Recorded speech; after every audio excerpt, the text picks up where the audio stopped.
we have something we want to talk about, and my wife is going to be invited to speak on this, but I just wanted to introduce it and bring her on. There's something called positioning. When you hear the word positioning, what comes to your mind? Positioning. Okay, let me use this example. So if you say, give me an example of 5 fastest cars, luxurious fastest cars. Bugatti, 1. Ferrari. Huh? Mark, yeah, that's the one that's reading now. McLaren, I hope I got the pronunciation right. Why did you mention those 3?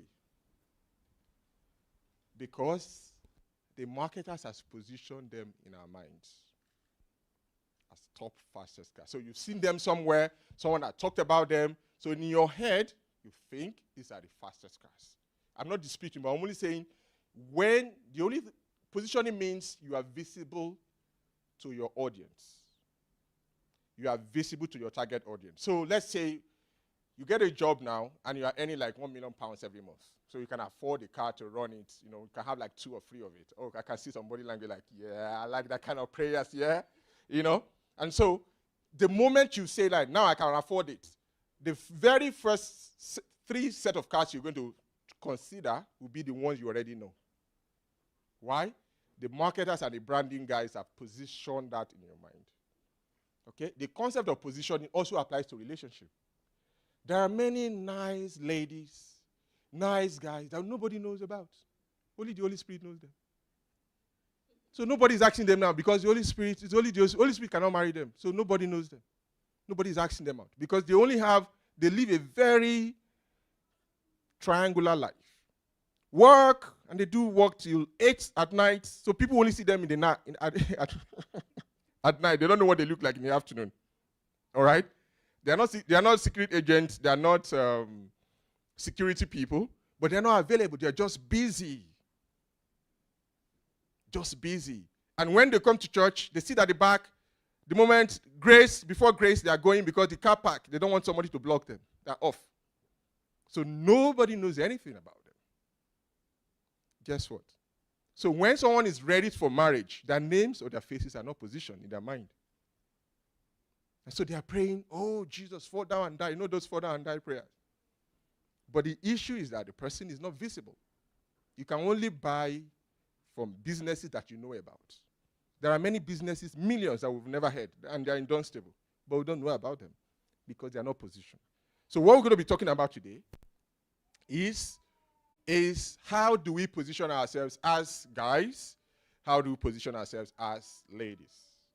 So I'm going to be inviting my wife. So very quickly, some of the things we'll be considering for this session, before we go into the next session, would be positioning yourself in a relationship. So we'll look at the internal and external way of positioning, and then positioning yourself as a single lady. Don't worry, guys. It would merge into yours, so we'll be taking care of that. All right. So positioning yourself, as I thought about this, and I like the intro he's just given. So the first thing that comes to mind is we almost get to the point of self-awareness. What do we think? When you hear self-awareness, what comes to mind? Someone's shaking her head.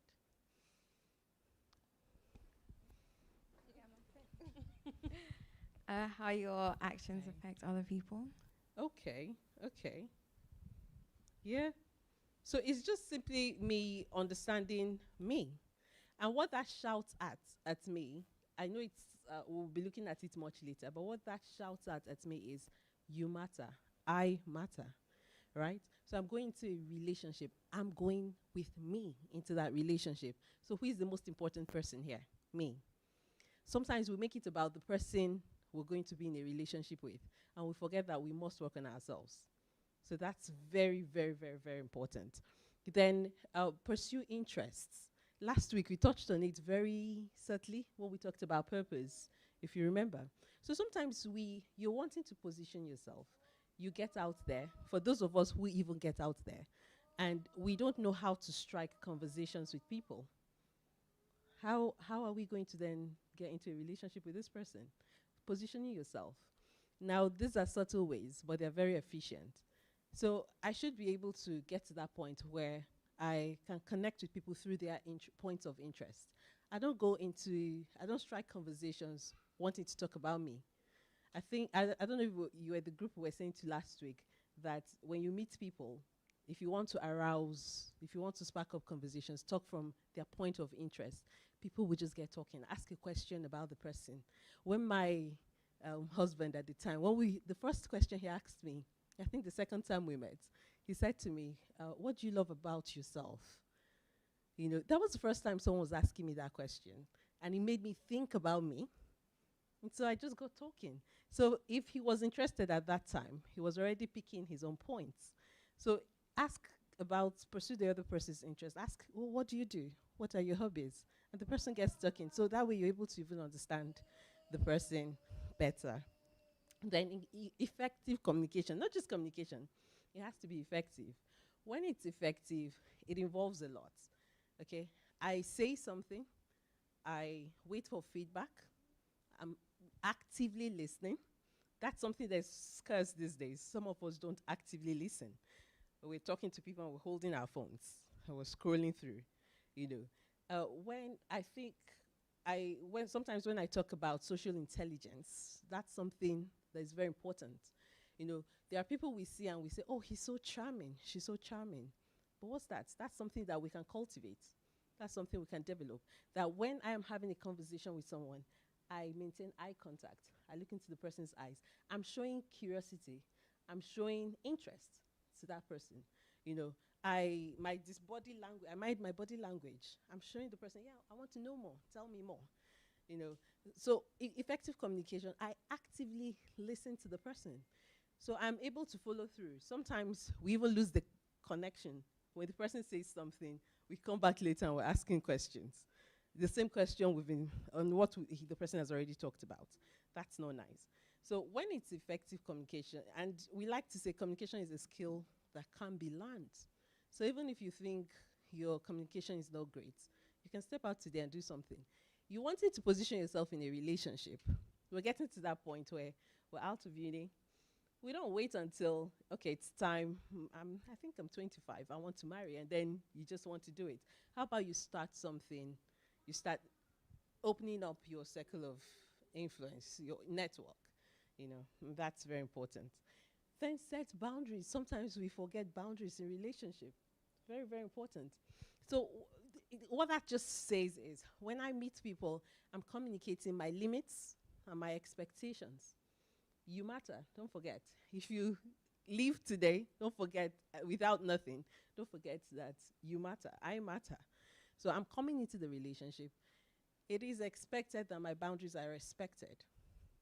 So sometimes we meet people and they do things or say things we're not comfortable with, and we smile or we chuckle. Or we even say, that's fine. But you actually meant to say, no, stop. You know, so when you say, we like to say, when you say yes, and you actually mean no, that's actually a false yes. So which is no. But then you've not respected yourself enough. You've not honored yourself enough to say, you've got to respect my boundaries. You know, so what we see sometimes is when we get into a relationship and we get to that point of desperation. I promised someone I was going to talk about ghosting today, but she's not here. So if she's not here, I'll make sure we touch on it, maybe the next class, because I want her to benefit from it. But then we get into a relationship, and the person does something or says something we're not quite comfortable with. I should step up to say, no, that's you're crossing the boundary line at this point. Boundaries are just fences. They're there to what? Protect us. So I shouldn't get to the point where I am so desperate that if something goes against my values, I just think, okay, I would let it slide. And a practical example is someone probably smacks you on the bum, and you don't like that. You don't just smile, and because you've seen it's a guy, you say, oh, that's disrespectful to yourself, and that's what you're communicating to that person. You know, but at that point, when I saw that out immediately. No, you don't do that. I don't tolerate things like that. That's you communicating your limits. Okay, you've just crossed the boundary line, and we should get to that point where we truly, truly honor ourselves. I matter. I matter. I'm bringing me into the relationship. So if I can't continue with something in the relationship, I shouldn't let it start in the first place. Yeah? Then independence and togetherness. This one is very critical because we probably are at that phase where you've been to uni, you're making some money, you're earning, at the end of the month, money hits your account.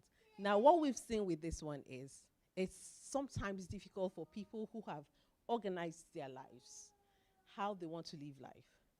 Sometimes there's so much of independence there. So they forget that if you're wanting to explore relationships, there's a kind of, I'll touch a little on the next point, which is flexibility. There's a kind of flexibility it requires. So I don't stay so set that I cannot accommodate another in my space.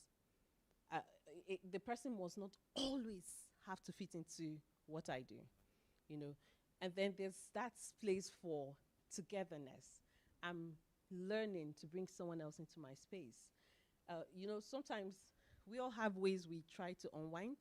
For some of us, after work, you just want to go home and sleep. For some people, they want to go home, have a bath.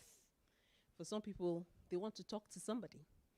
So we all have that way. But you can't be so set that you're inflexible to want to get someone into your space.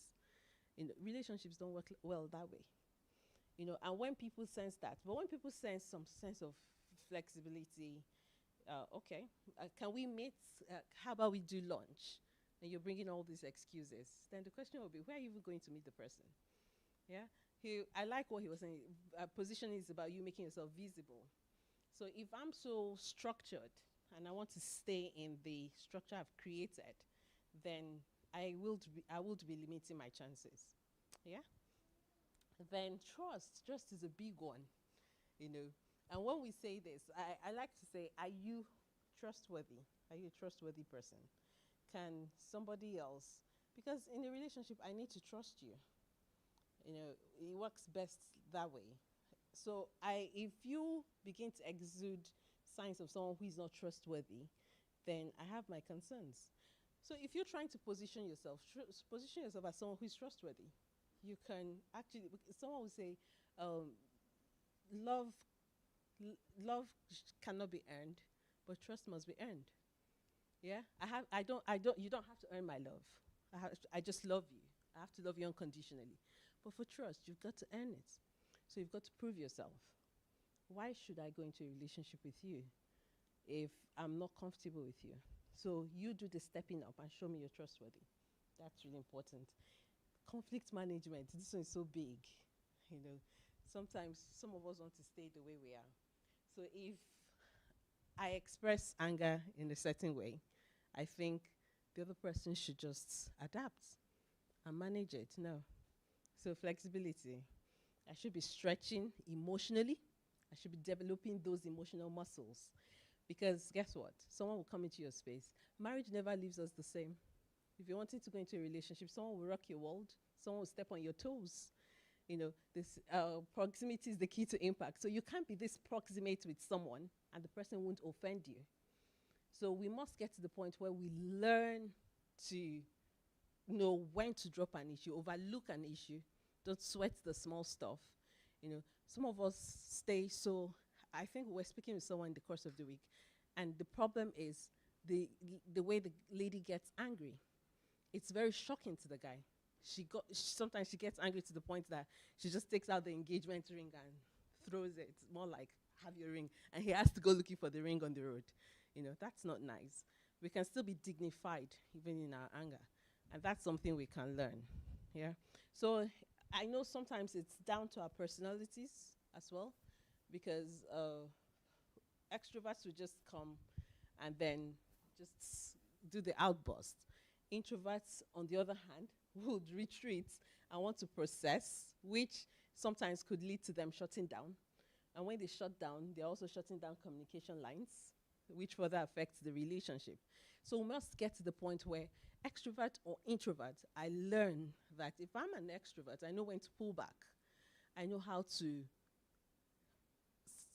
assess the situation, assess the environment, and say the right things. I train myself. It's training we have to subject ourselves to. If I'm an introvert, some of us don't like confrontation. That used to be my case in our first year of marriage. I never wanted confrontation. So when something happens, I just think, no, we won't talk about it. And then I process it and, oh, yeah, I deal with it with God. And one day he said, and he would always come back and say, no, we've got to talk about this. But it was really uncomfortable. So you see, talking about emotional muscles, I had to learn to speak. You've got to talk about these things. Sometimes we avoid hot conversations. Oh, no, this is too uncomfortable. Can we leave it? You keep living it, it becomes an unresolved conflict that could destroy the relationship. It will collapse on you, right? And he said, no, the challenge with your kind of personality is that at some point you might think, I've dealt with it. I've dealt with it with God. Don't worry, I've talked about it, it's fine. But one day you will bust, you will explode, and it won't be nice. Yeah? So extrovert or introvert, we must be developing those muscles. Then self-development, this one is a big one. You've got to develop yourself. When I develop myself, it also impacts on my self-esteem. All right? I know I've got something to offer. When you go into a relationship, you're going to offer value. So you've got to position yourself as someone who's got value to offer. I'm not just coming to take. You know, sometimes we're just thinking, okay, where's the cash cow? I need a rich man. So when I have these conversations with my single friends, I'm like, come on, what do you mean? How about you be the rich person and he's asking you for some money? There's nothing wrong with that. You know? So let's develop ourselves to that point where I've got value to offer. I know my worth. And that just impacts on your confidence, on how you do things. So when you come into a relationship, you're not coming in desperate. You're coming in whole. And that's what we really recommend. You know, there's so much to say today, so we'll be running. So let's talk about internal, and there's the internal part of positioning and the external part. You know, last week when we were talking about purpose, we said it's an internal work. It must start from within. I must discover my purpose. Why am I here? There's an assignment for you. God didn't just create us and drop us on earth. There is something. The problem is sometimes we think we make light what God wants us to do. It could be in the tech industry. It could be, so why are you here on earth? What's that problem God has put you on earth to solve? What's that problem you're so passionate about? That thing that bugs your heart. You know, every time something happens, what's that thing that makes you upset when it happens? When something happens, you're really upset and it looks like your anger is a bit overboard. That might just be something God wants you to do. We'll talk about it more, you know. But then with the internal parts, there's the part of self-discovery, there's the part of self-development, and the part of self-deployment. So let's look at self-discovery. Purpose. I won't go deep into this because we touched on it partly last week, in detail last week. So you've got to know your purpose while you're here. If you don't know, if you're still in that place where you don't know, guess what? God is willing to reveal it to you. Okay? So we might just need some time. But how about you start with shape? So when we say shape, it's an acronym. So the first one is your spiritual gifts. What are your giftings? What are you gifted at? What do you do so easily? Because sometimes we don't realize that, oh, we think because we can do it so well, then it's not special. But it is. The truth is, it's not common. There are people who can't do that thing. So you've got to put it out there, right? Edge, your heart. What catches your heart? What tugs at your heart?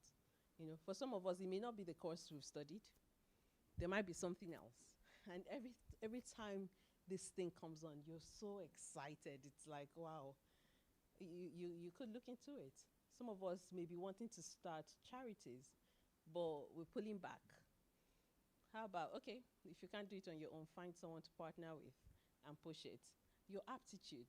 What are you good at? What are you, then P, what are you P, your personality. Now this is very important. And just saying this, just because I want to treat it so we don't forget it. You know, I was listening to this thing and we were talking about it. And The person said, for guys, sometimes we forget that guys are emotional beings. Yeah? We forget that the opposite sex, men, are emotional beings.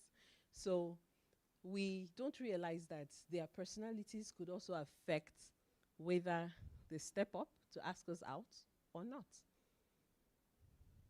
I'm touching on this because we will look at it in a case study shortly.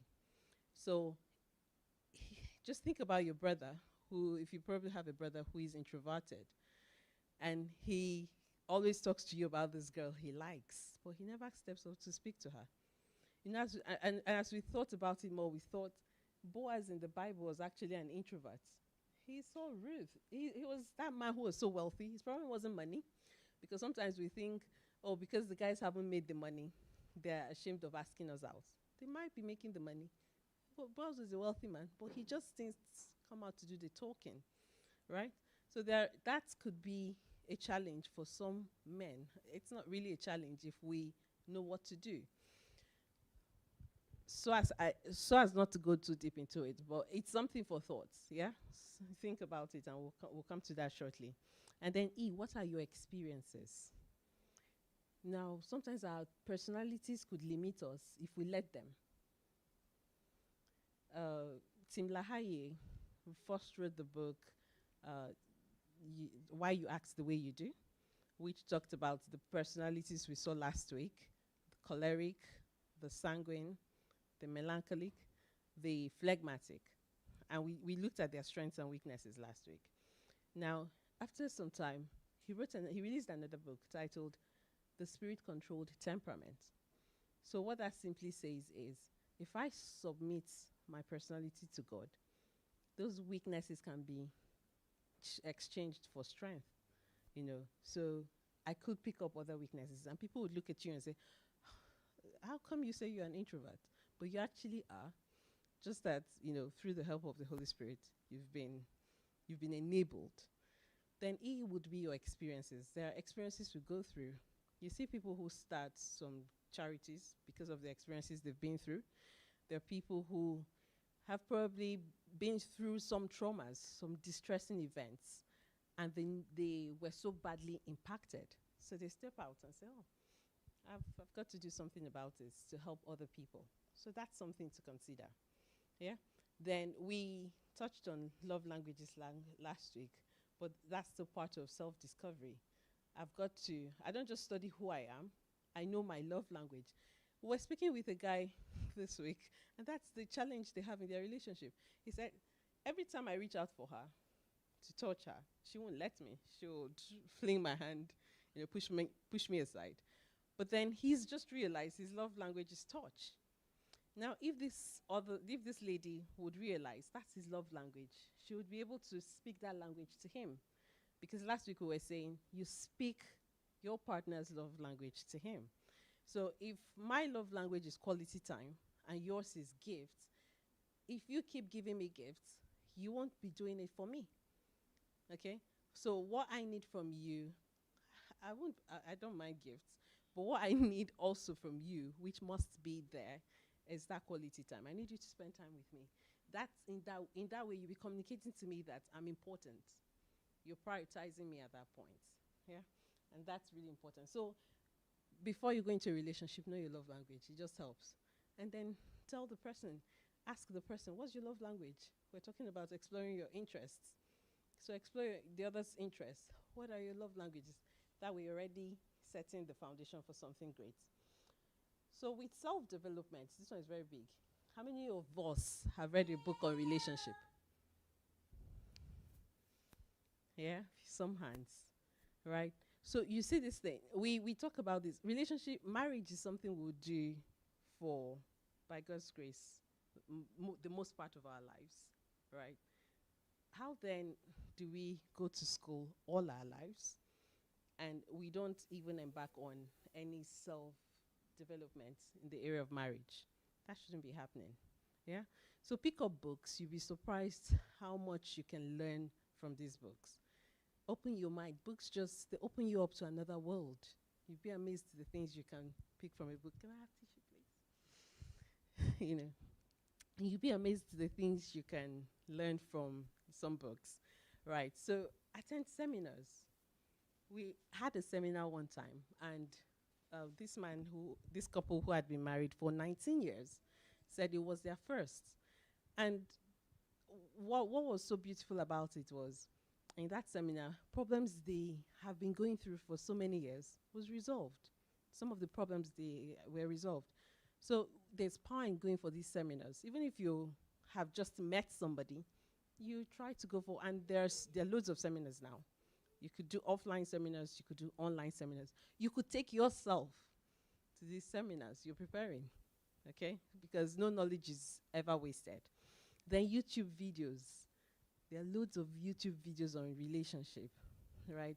But I always say put on your thinking cap when you're on YouTube, because there's so much you need to censor. Then some of us need to get mentors, you know. You need to talk with people. People get support couples as well around you. People who are doing it well. Ask questions. I remember then my uncles, they used to, I was just so curious about marriage. So then I remember my uncle had just asked this lady out, and she came to the house. She came visiting. It was her first time. And I went to her and I was asking her, oh, what do you like about my uncle? What was it about him that caught your attention? And my mom was screaming my name from inside, more like, why are you barraging her with questions? But we need to get to the point where we're exploring, we're wanting to know, ask people who have done it. How did you know it was this person? If you're in a state where you're confused, there are people around you can always ask questions, and that would help. But we need to be doing these things. So external positioning, I haven't forgotten self-development. I thought I would discuss it, deployment. I thought I would deal with it under this. So what's your attitude? Some of us don't have good attitude. We need to work on our attitudes, to be honest. You know it. Even your friends will always tell you, oh, you have anger issues. Why do you get angry like this? And sometimes we wave that aside. And we forget that it is who you are, you bring into a relationship. So the better you are, the better your relationship. So for those things people complain about, we need to be acting, we need to be working on them. Don't just discount them. It's very important that we work on them. What's your attitude like? Some of us, even the way we talk to the opposite sex is a turn off. So you're not attractive. If you don't find you attractive, why would they even want to get to know you in the first place? We see guys and something about you just makes you start frowning. They call it boning, right? And they're wondering why she's so unapproachable, So there's this proverb I stumbled on, and it says, he who does not smile should not open a shop. Yeah, if you don't smile, why would any customer come in? So if you are single, you want to be smiling, look approachable, approach people. When people approach you, have a sense of curiosity. When you meet them, oh, tell me more. I want to know. They should see the fire in your eyes, And if you have worked on yourself, you'll be very confident to face them, look them in the eye, maintain eye contact. It makes you look socially intelligent. Practice until you're perfect, So these things are very important. People skills. Some of us don't know how to interact with people, and we don't care, really. It shouldn't be.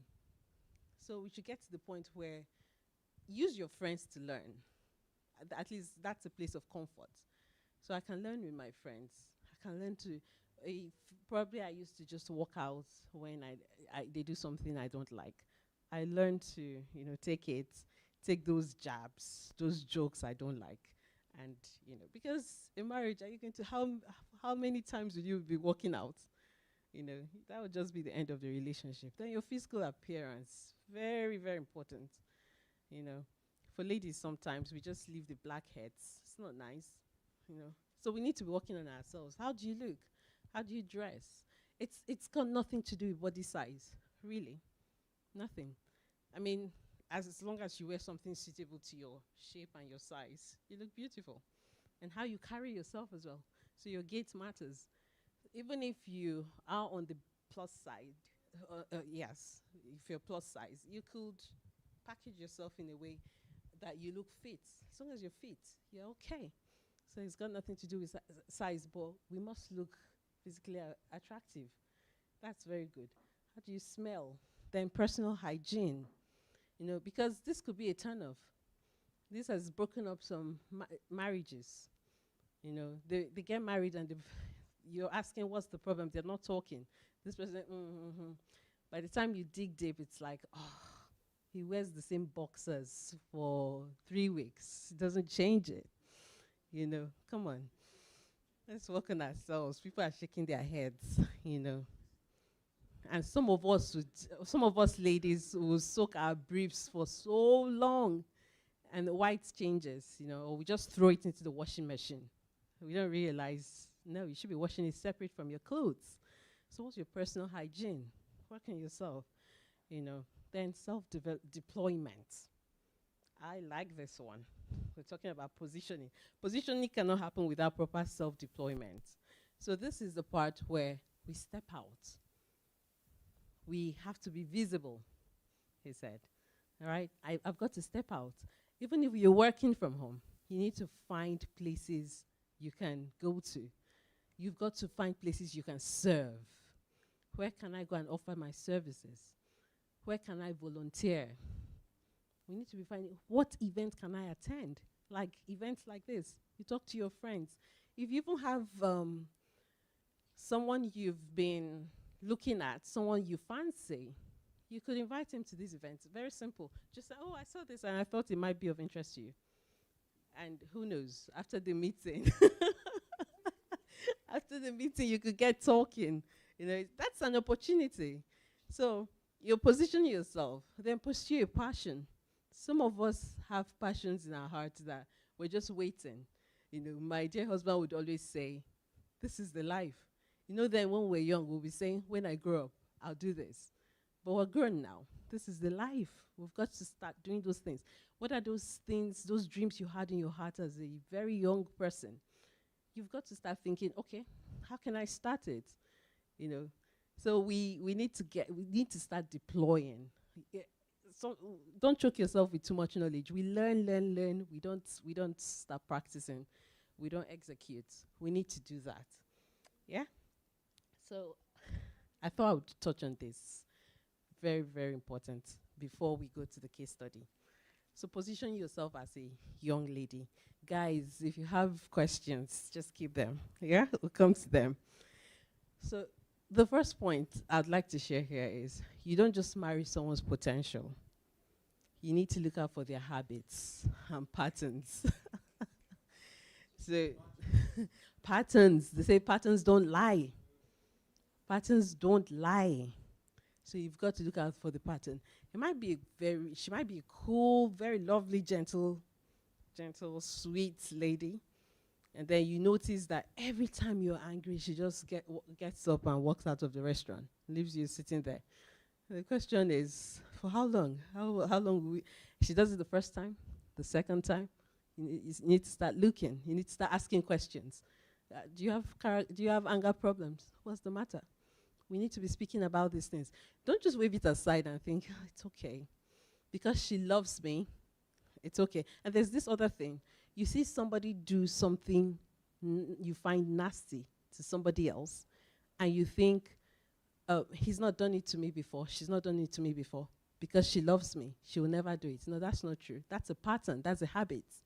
So if this person has the potential of doing this, that's something I found really attractive in my husband. When we're just friends, he was such a gentleman. He would walk ladies down the road to the bus station at night, try to make sure they felt comfortable. I loved that. He was a gentleman, So he's finding himself. So look out for the patterns. We need to be, watch your patterns as well. What are some of those things, say, your parents complain about? You need to work on them before you meet somebody, before someone comes into your life. If mom always says, you're always in bed, your room is never made, that's something. She's speaking to something.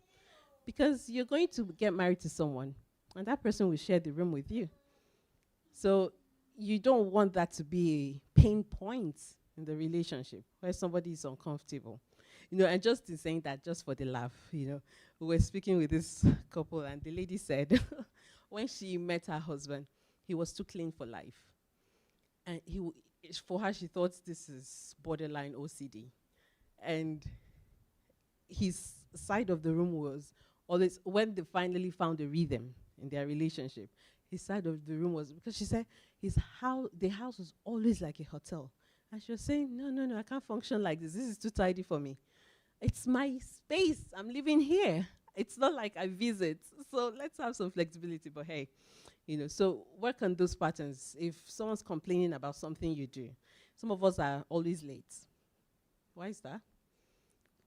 Are you surprised? You're thinking about something. How is that possible? Say again. How can you complain about cleanliness?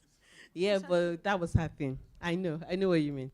Right, that's why I shared it for the laugh, And then the next point is you've got to investigate before you affectionate. Yeah, so what do we mean by that? You've got to do your findings. You've got to do your research before your heart starts leaving your body, before your emotions start getting wrapped around this person. You've got to investigate. You've got to be asking questions.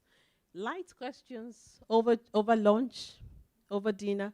You're getting to know so much, but you've got to, and okay, like now, for people who meet people online as well, we always insist, even if you meet online, you've got to take it offline. Because you need to know, you can't love someone you don't know. No, it's not possible, because love is a commitment, it's a decision I make. It's not just, it's beyond the feelings, right? So I've got to know you to be making that commitment. Really important. Yeah, so let's make our investigations. Then, do not just attract Mr. Right. Be the type of person Mr. Right is looking for. So sometimes what we forget is that you want to be someone's Mr. Right. Miss Right, right? You're looking for Mr. Right, and you're looking out. But what we don't, I think we will do this in our coaching session, right, for the last class, right, where we would get you to create the kind of marriage you want to have. Okay, when you have created that marriage, then you ask yourself, who can you build this kind of marriage with? You create your avatar of a spouse. Then the next question would be, well, who do I need to be to attract this kind of person? Because that kind of person is looking for a certain kind of person. So if I'm saying I want someone, maybe on my list, I also have that I want someone who earns 6 figures. There's a kind of person that person is looking for. That kind of person would be looking for people who can sell good ideas. Bring some ideas to the table. So have you built yourself to be that kind of person he can rely on, right? So we've got to, beyond finding, we need to become. So we need to be, and that's where self-development is really critical. I need to be working on myself. Apologies for the sound, yeah? So I need to be working on myself, really important. Then we have, do not put your life on hold. This one is very, very important. Sometimes because we're still looking for someone, so we're in that mode where I'm searching. I've not seen someone. So there are a lot of things you want to do. You more or less capping yourself. No. You have, say, a passion you want to execute. You put that on hold because you've not found the person yet. Oh, because I don't want things to be so distorted when I meet this person. No. When you create the kind of marriage you want, and you know the kind of person who can have that marriage with you, then that person would suit. When that person comes, the person will fit.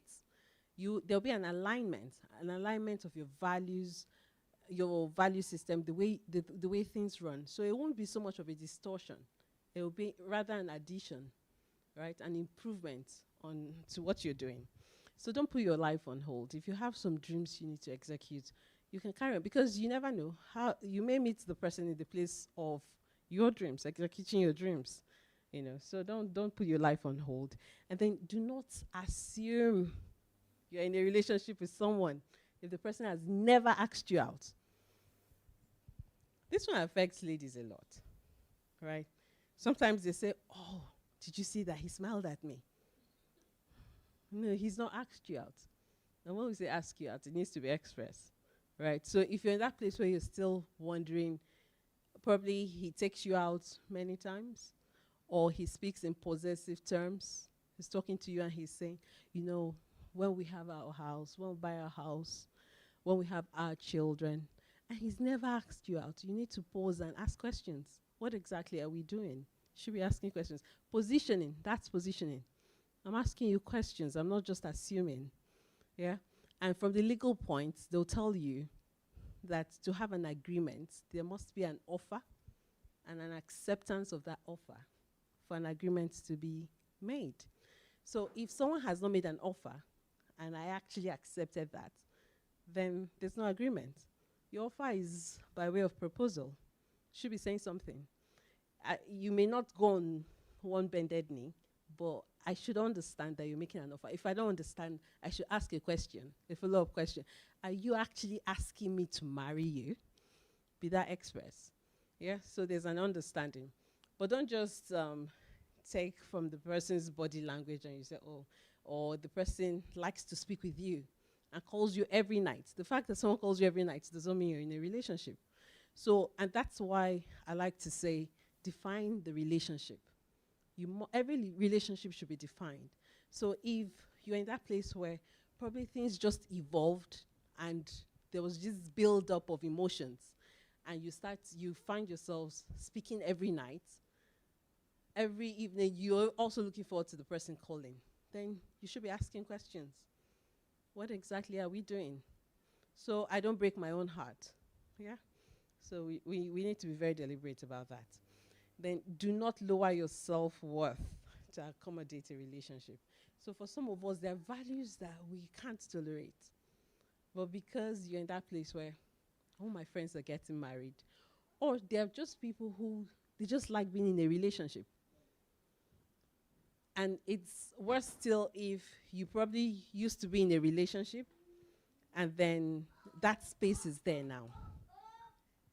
So if you used to be in a relationship, sometimes when it gets to the time of the night when the person used to call, or the time of the day when you would normally check on the person, you start feeling that void. We need to work on that, right? So what some people tend to do is, because they're in that state, they want to jump to the next relationship. They just want to get any girl, even if she doesn't suit, or any guy, even if he doesn't suit your potential spouse avatar, you get that person just to fill that gap. You know, that's moribund. You end up hurting yourself because by the time you wake up, you realize, what was I doing? This is not my kind of person. How did I end up with this person? Yeah? So you don't just push aside your values because you want to be. Some people just love being in a relationship. They just like the idea of being in a relationship. Sometimes it's on the social side because it looks fancy. At least you can tell people, I have a girlfriend, I have a boyfriend. Yeah. So some people like that idea, but it doesn't necessarily do you much good in the long run. Okay, let's look at this case study very quickly. Can I have somebody read for us, please? Someone who has not spoken today. Are we yay, thank you. Thank you. Sarah is a 30-year-old woman who has always had high standards when it comes to dating and relationships. She has a successful career, a close-knit group of friends, and a supportive family. Sarah has always envisioned her ideal partner as someone who shares her values, ambition, and interests. She wants a loving and committed relationship, and she has been patient in her search for the right person. How can she position herself? Okay, let's talk. What do we think? Tommy's nodding his head. You have something to say? I saw you nodding. Oh, okay. I guess one thing that popped up to me when I read it is she has a close-knit group of friends and a supportive family. And I guess one of the things that people do say is sometimes look to your own network. So I guess one of the ways she can position herself, hopefully if she hasn't already, is to actually ask around to see, within her network, she has people she trusts. So is there anyone that they might already know that she could connect herself with? Because it seems like she's already done the internal positioning in the sense that she's has a successful career, it says. She's got solid relationships, supportive family. So yeah, maybe that external in sort of asking around and seeing if there's anyone they would recommend. Okay, let's exhaust it from the lady's point of view, then we'll switch it. So any other thing we can advise Sarah to do? But that was very good to me. Thank you. Very, very valid point. You want to say something here? Say again? Sorry, beg your pardon. Oh, Ayo, oh my goodness, you must forgive me. Thank you. I would say just get out there, go to different social events, and just be yourself. Yeah. Yeah, that's it. Okay, I like the part you said about be yourself. Attend events and be yourself. Yeah, because I think that's something else we'll see in the next session. You must be authentic. The fact that you're in a relationship with someone shouldn't take authenticity from you. You bring your true self into that relationship.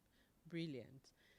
Okay, if this were a guy, if the name on there was John, what would we be saying to him? Does that make any difference? John is 30. He's accomplished. But So get out there, lad. say he said, "Get out there, lad." Nice. I guess this point isn't really gender specific, but I noticed that they're 30, so I'd say that they shouldn't rush as well, because I guess it's like Great. sometimes you might think, oh, I'm 30 now, like Yes. I should be in a relationship or I should be looking towards it. I see that she's a very accomplished person in both her career, and she's got a close-knit group of friends, Yeah. and she shouldn't rush into a relationship that would destroy all of the things that she's built up for herself just because she thinks that, oh, I need to be in a relationship right now. So Awesome. Awesome. Do we give him some of those? Awesome. Thank you. Any other point? Do you want to share any point? Okay. Yeah. All right. So I think we'll take 5 minutes break and reconvene. So you can go for a stretch. Do you have any question though before we go? Okay. Because this is one thing I've heard as well about Yes. how do you balance the tension between positioning yourself and walking in purpose for the sake of walking in purpose and actually having a genuine heart, and then also positioning yourself in the sense that obviously you need to make yourself visible. So how do you balance like being visible and actually just doing things for show? Like, how do you make sure that you don't do that? Or is that something to be concerned about? Is it wrong to say, oh, okay, I have this gift, let me just use it and see if it attracts anyone or something like that? Yeah. Do you know, as you were asking that question, the first thing that hit me is that one of the best ways, or one of the best ways to position yourself is in the place of service. Now, the place of service is me doing what I love doing, what I have been called to do. And that's one of the best, because sometimes when we talk about, when they share the story of Ruth and Boaz, we'll forget that Ruth was actually working. She was serving. She didn't leave for Bethlehem with Naomi because she was going to find a husband. No, if anything, Naomi suggested that, right? So she left for there because, okay, not because you're going to give me any husband, you have no children, but I want to go explore the place myself. And she got there, she got out, and she was working in the fields, in Boaz's field. So the best place to position yourself is the place of your service. And that's why I was speaking to pursuing your passion. You might start that charity that, God's been nudging you to start. And you realize that in the process of that, someone might walk in, and that could be your future partner. Yeah, did you want to say something? Yeah. Oh, yes. Where did we meet? So we met in church. Not in church. So it was a fellowship. So I was an usher. As an usher, you stand strategically. You can see all the... Yeah. So my ministry was that as an usher, I was standing there, ushering people into their destiny, and I found my own destiny. So if I didn't attend, please, I need some Yeah. But you wouldn't know. So if I didn't attend church on that day, I'll probably not have the opportunity to have one-to-one conversation. You know, it's different when you see someone, just say hi, hi. But when you actually have a conversation with the person's values comes across. When you open your mouth, people know who you are because your value will come across. So while I was having a chat with her, there's just something calm and peaceful about her. So that struck me. And then from there, I said, you know what, I'm going to pay her a visit one day. And from that visit, I went into her room, I saw books. I was like, this lady reads. Because I love books as well. So you begin to find common grounds. Common ground, I think, that make your eyes pop. Like, okay, she likes Arsenal as well. Although I don't like Arsenal. They always not lose. You know, okay, some Arsenal guys here. All right. You know, you begin to find common grounds. All right, I like the same team. That kind of resonate. You're like, okay, you went to this school. I went to that school as well. What year did you? Those kind of things begin to start conversations that make you comfortable to chat again. You see. So, but if you're not available, nobody sees you. Nobody will even ask you out because nobody knows you exist except the Holy Spirit. You see. So, and the Holy Spirit is not going to be your husband. Yeah, or not going to be your because guys, sometimes we think that guys have it all easy. It's not true. Because as guys, we also don't want to get it wrong. Because a guy likes a peaceful environment. If there is no peace, he cannot function. He cannot be productive. If he has a lady that is always stressing him, anytime she's around, he's like a police officer. He's laughing before. Because laughing can irritate her. Talking will irritate her. He doesn't know what will make her happy. So her mood is like, you don't know where he's going, where he's coming. The guy cannot be productive in that atmosphere. So it's not always easy for a guy like we always think, a guy can make options. It's not true. Sometimes they fear rejection, isn't it? They fear rejection because when you just ask for a lady's name, she gives you one random name or gives you one random number you're calling. They say, number you're calling is not able to accept call. Some of those issues, it's just, so the guy is like, how do I know that I will not be ghosted again? There are those insecurities. And if you come from a family where parents are always quarreling, there is a fear that I don't want this to be my experience. So we as guys, we are also in the market. Yeah, so everybody's searching. We're all open our eye like halogen lamp. So don't think that we have it easier. So there's a question that I want to throw out there, which is more like, as a lady, how do you put yourself forward without it looking desperate? How do you communicate to a guy that I'm interested in you without it looking like, Thank you, my sister. Humor. And when you laugh at his jokes, like you make some joke like... No, I feel like you need to be funny yourself. And then... Can we give out this? Yeah? Thanks. Yeah? And because people relax around people that are humorous. Yeah, exactly. It's a likable quality. Thank you. And then common interests. Like once you've recognized what they are, fantastic, you should talk about it. Or if he likes films or whatever, then be like, oh, what's your favorite film? If you haven't watched it before, just watch a bit of it. Like, no, fantastic, like honestly. Fantastic. And then just talk about, find things to talk about. Yeah. Find things to talk about that the person will be interested in. All right? Because sometimes, I know for ladies, we've not had it easy because your mother is telling you, if a guy touches you, it's pregnancy straight. Oh, this all your life. Then all of a sudden, where is the guy? Where is the guy? Like, from this syllabus to this syllabus, allow some transition.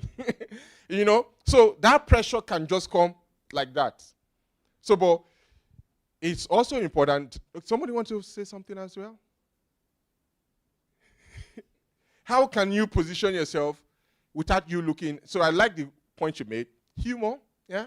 You have to be funny yourself. So the person should have something that draws them to you.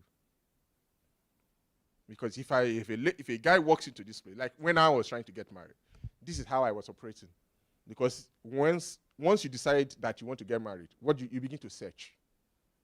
So once you see a lady, okay, she likes the quality, it's unconscious. You just do those checks unconsciously. And so when you have conversations with the person, I kind of enjoy in her presence. The next thing that you'll be looking for another opportunity to talk to her. It's just natural. You see her next time, you smile differently because you like the way you feel in the person's presence. That is very important. That's one way people know that I think I'm gelling. You know that what we use, I'm gelling with this person. The way you feel, the person makes you feel yourself. You can really articulate your thoughts. You are not tense. There's no awkward conversation. You're not making those laughing hysterically that even the jokes is not making sense. You're like, you are normal, like a normal human being. You are yourself. Your brains are correct. You are still making good decisions. You know that there is something about this relationship that just helps me to be my best self. People want to have that experience. What do we call customer service? When you walk into a place, the experience of the place makes an indelible impression on you. You want to go back there again to spend your money. The same thing provide. So we'll give you guys 5 minutes. Let's just stretch. But there's something I want us to do. Look around you and someone you've not spoken to, go to them, ask for their names, ask for what they do, and get to know them.